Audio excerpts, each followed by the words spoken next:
Hello everyone, welcome to Homeschool Autism Life. My name is Jamie.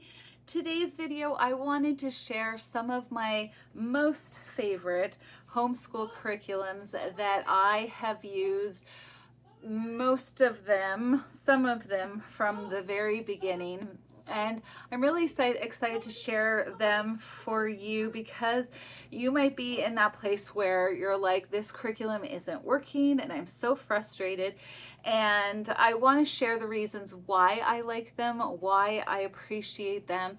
And it doesn't cover all of the subjects. You will find there's a theme to my favorites. And the reason why is simply because we live in this world where uncertainty is rife, and I feel like the best curriculums are the ones that encourages conversations with my kids so that they're prepared for whatever future is going to greet them. We as parents don't have control over a lot, and so if we can help our kids feel prepared for what's coming, even if there's a big question mark behind what's coming, I feel like I've done my job. So this is in no particular order. I just kind of gathered a bunch of things, but Story of the World is the first one. Now you might be asking, your kids are in high school. Why are you doing Story of the World when this is, I don't know if they've really graded it or said what it is, because I think you can make it more dense if you need to, but I'm even having my daughter is doing a completely different history program, but she's also doing this as well. So the reason why I say Story of the World is because it has really helped us, because it's history simplified, right? It's giving you a broad stroke overview of the history of what's happened in each unit. This we're into more the modern age, but even the very early stuff, it gives you this very broad view. So if you do it over 4 years or 6 years, you get this broad scope of the ups and downs of history.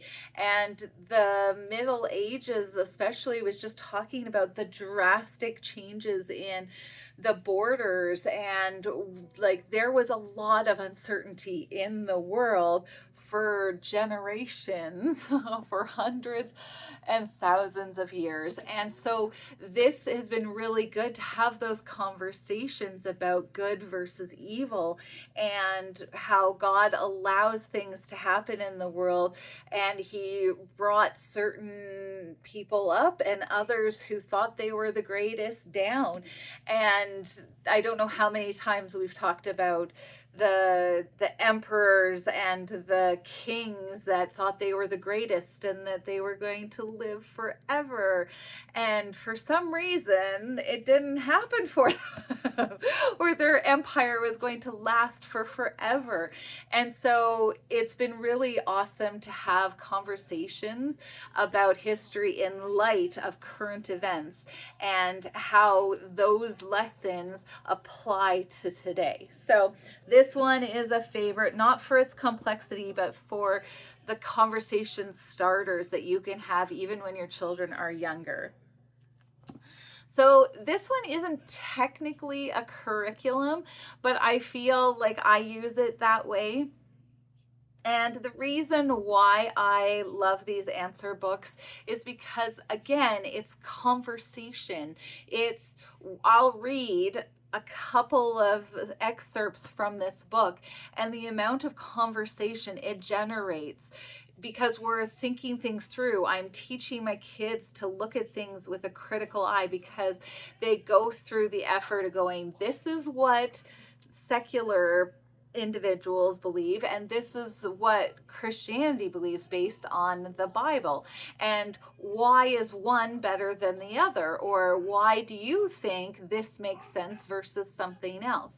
And it highlights not just some of the gaps that are in the knowledge of evolution and evolutionists, whatever that word means to you, but it's one of those things where it discusses, and then it also says, this is why Christians believe, and here is the evidence for it, that this is why. So I really, really appreciate that. Another one that's not really a curriculum, but is something that I do with my kids, is hymn study. So the hymn study that I do isn't necessarily a curriculum book. I think, what is it? Oh, brain work. I think they have specific hymn studies. Oh, I can't remember her name. It's a noun, which is why my brain is not going to remember it. I will leave it linked down below, but there's a whole group of thought based on one teacher from the past. You all are yelling it at me, aren't you? But she did hymn study, and the Simply Charlotte Mason people, yay, my brain remembered. Simply Charlotte Mason has specific hymn studies, and I looked at them and was like, I don't really feel like that fits our family to do such a drawn out study. But every read aloud time we sing a hymn, and I pick a hymn that are some of my favorites. We talk about the history of how that hymn was written, why this was important, how did it get passed through the Christian world. And then we also, this is how I do fit in poetry study, is we talk about each meaning of the words that are used in the hymn.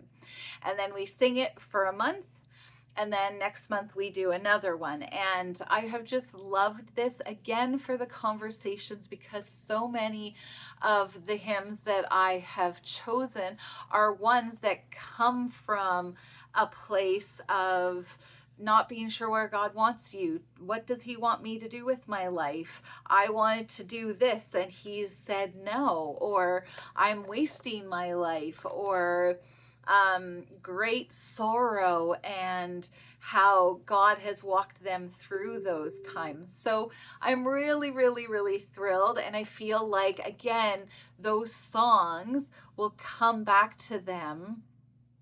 They will come back to them when the time is right for them. God will bring those utterances to their minds. So I'm really excited about that one.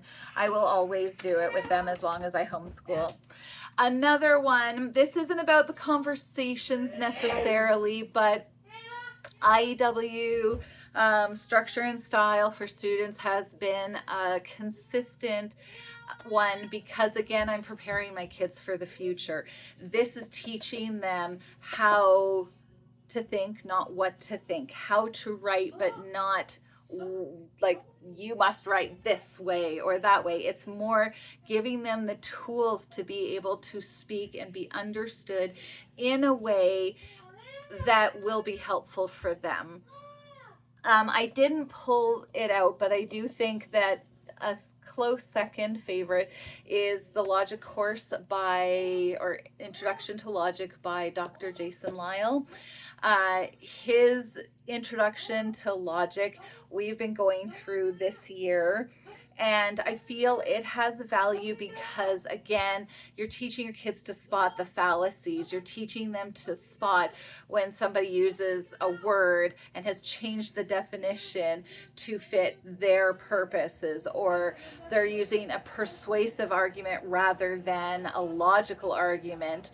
And those are all things that kind of coincide with preparing them for the future.